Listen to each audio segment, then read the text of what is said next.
Assalamualaikum warahmatullahi wabarakatuh. Hai, ketemu lagi dengan Miss April dalam mata pelajaran matematika untuk kelas 7. Nah, pada kesempatan kali ini Miss April masih bahas mengenai bab aritmatika sosial.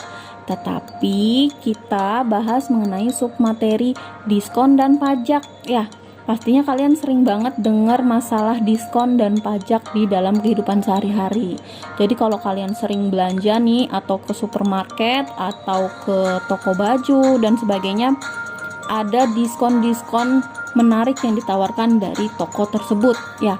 Nah, itu akan kita pelajari sekarang ya. Jadi tetap stay tune di channelnya Miss April. Yang belum subscribe, silakan subscribe dan nyalakan tombol loncengnya ya. Langsung aja kita masuk ke materi videonya. Oke, disimak baik-baik ya. Nah, pada kesempatan kali ini Miss April masih membahas mengenai materi aritmatika sosial, tetapi bagian diskon dan pajak. Ya, langsung aja kita masuk ke pengertian dari diskon. Nah, diskon ini merupakan potongan harga. Untuk lebih kalian bisa memahaminya, Miss April berikan ilustrasinya ya. Dimisalkan bahwa Miss April beli sepatu. Nah, sepatu itu dibanderol dengan harga 500.000. Nah, kemudian di sepatu tersebut juga ada bandrol diskonnya. Dikatakan diskonnya adalah sebesar 30%. Nah, berarti berapa harga sepatu yang harus Miss April bayarkan dengan harga 500.000 plus diskonnya 30%. Nah, kita cari tahu dulu diskon 30% tuh berapa ya. Ya, jadinya 30 per 100 dikalikan harga awalnya. Harga awalnya berapa? 500.000 ya. Jadi 30 per 100 dikali 500.000. Nah, dari sini ada yang bisa disederhanakan nggak? Ada ya, kita coret aja nolnya 2 di atas dan 2 di bawah. Sisanya berapa? 30 dikali 5.000. 30 dikali 5.000 berapa? Iya, 150.000. Jadi harga sepatu setelah didiskon adalah harga awal dikurangi diskonnya ya.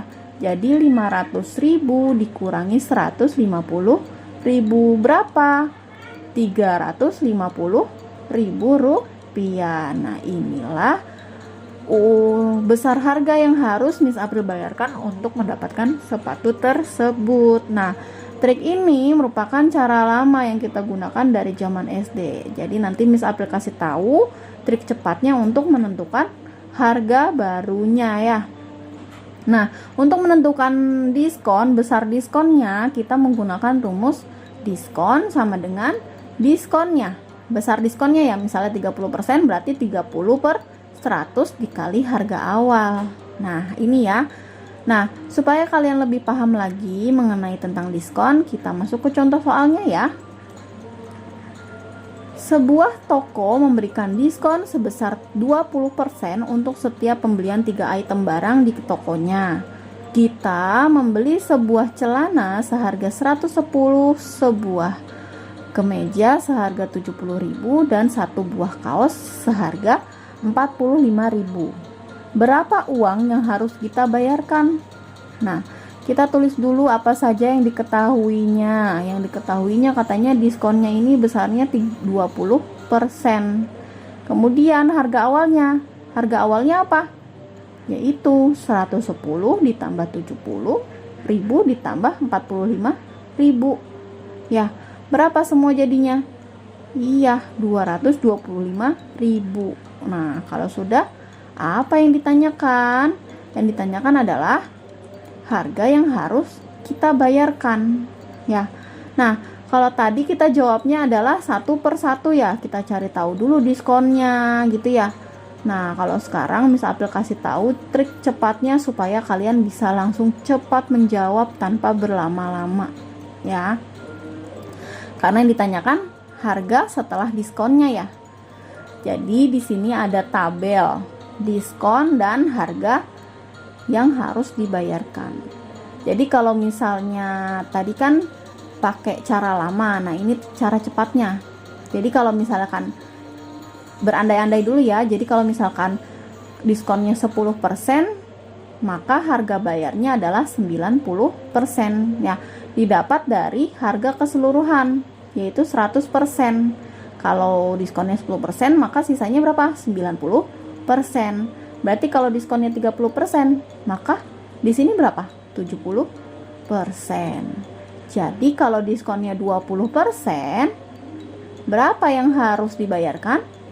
Iya, 80%. Nah, jadi harga yang harus dibayarkan untuk membeli 3 item barang tersebut adalah 80/100 dikali harga awalnya berapa? 225.000 ya. Nah, kita sederhanakan lagi. Kita coret 0 di atas 2, di bawah 2. Jadinya 180.000 rupiah. Nah, ini harga baru setelah didiskon. Uang yang harus dibayarkan atau uang harus dikeluarkan untuk mendapatkan 3 barang tersebut sebesar 180.000 rupiah. Nah, itu tadi cara cepatnya ya.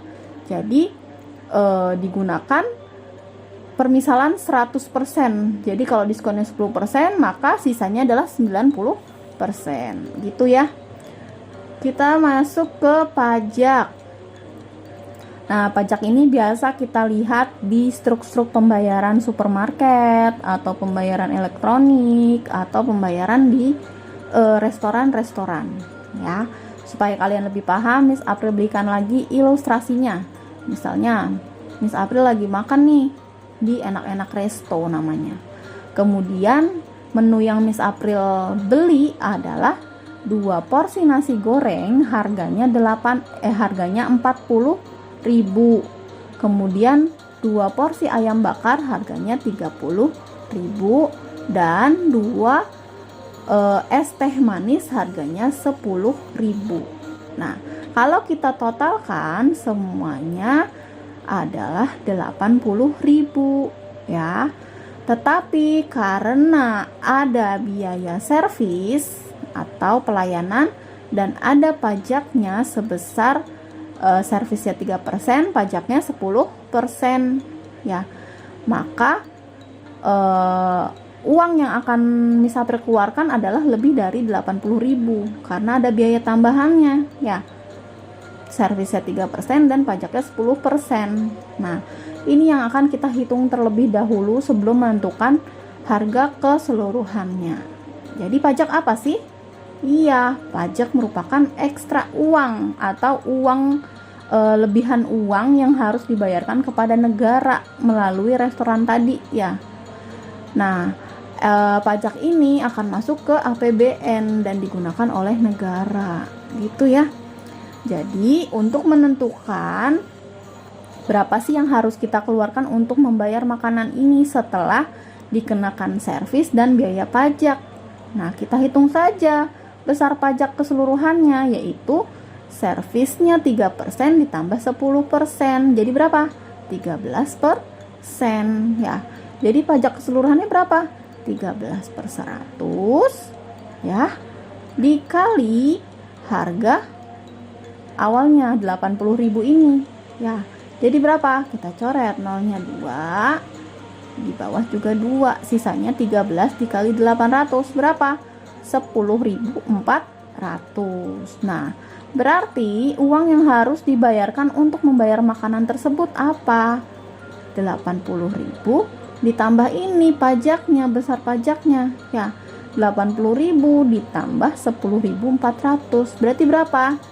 90.400. Jadi total yang harus kita keluarkan untuk membayar menu-menu makanan yang sudah kita makan adalah 90.400. Nah, inilah harga setelah dikenakan pajak ya.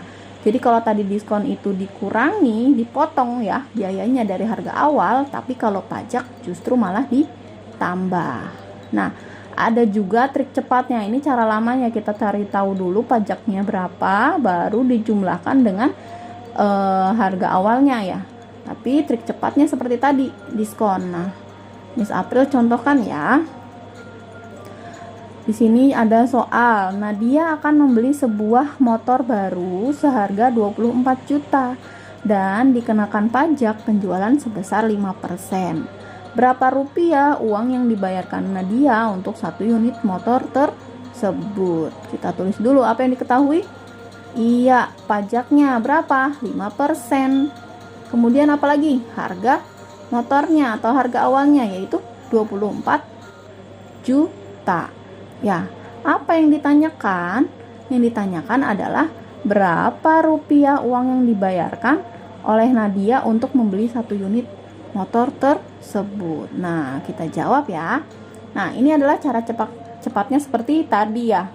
Kalau tadi ada diskon dan harga bayarnya. Kalau di sini ada pajak dan harga bayarnya. Jadi kalau pajaknya besarnya adalah 20%, maka ini ditambahkan dari 100%, jadinya 120%. Kalau tadi dikurangi ya. Kalau pajak justru malah ditambah, jadi 120%. Jadi kalau di sini pajaknya ada 10%, maka harga yang harus dibayar berapa? 110%. Berarti kalau pajaknya 5%, berapa yang harus dibayar? Iya, 105%. Nah, jadi uang yang harus dibayarkan oleh Nadia adalah 105/100 dikali harga awalnya. Harga awalnya adalah 24 juta. Nah, kita coret nolnya 2 di atas, 2 di bawah. Sisanya adalah 105 dikali 240.000. Berapa? Iya, 25.200.000 rupiah. Nah, sehingga uang yang harus dibayarkan Nadia untuk membeli motor tersebut adalah 25.200.000 rupiah. Ya. Nah, ini justru malah bertambah karena dikenakan pajak penjualan tadi, ya, yang digunakan oleh negara. Jadi, untuk membedakan antara diskon dan pajak adalah kalau diskon adalah berupa potongan harga, kalau pajak berupa ekstra uang atau tambahan uang, ya, tambahan uang untuk membayarkan sesuatu, ya. Nah, itu bedanya diskon dan pajak. Oke? Ya, itu tadi materi mengenai diskon dan pajak. Bagaimana? Mudah ya? Semoga materi yang Miss April paparkan pada video pembelajaran kali ini dapat kalian pahami dengan baik. Dan jika ada pertanyaan, silakan tulis di kolom komentar atau bisa chat Miss April ya. Sampai ketemu lagi pada pembelajaran berikutnya. Tetap semangat dan selalu jaga kesehatan. Kurang lebihnya Miss April mohon maaf. Terima kasih sudah selalu menyimak video materi yang Miss April paparkan ya. Akhir kata, Assalamualaikum warahmatullahi wabarakatuh.